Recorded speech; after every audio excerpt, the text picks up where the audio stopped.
la khot yaka shakajing kalabamut tangi i hakajing pele benkong kidon apli kajing khot yo jona bat kajing khot yaka snong ni be bat haba u bleu khot dan morbor kajing temu benkong ni syap naga benta kajing pha jong jona hi bat ba ar pade naga benta kajing pha jong snong ni be balai khot yo jona balai khot ya kan nomba ni be tangkawe namar ba ublay ulong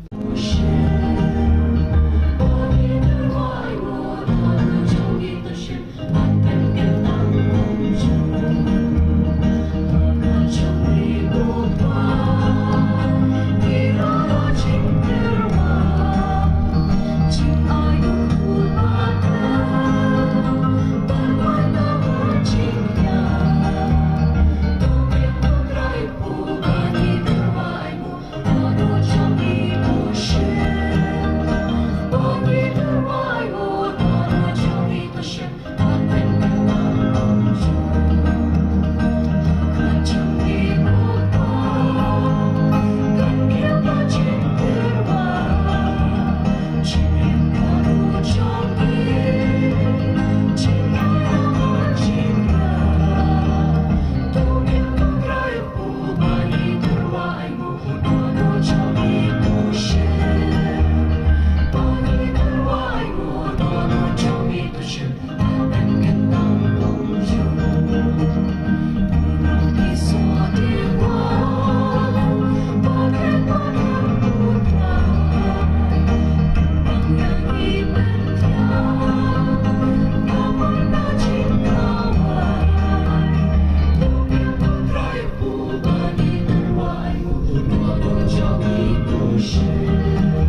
ngingeng melon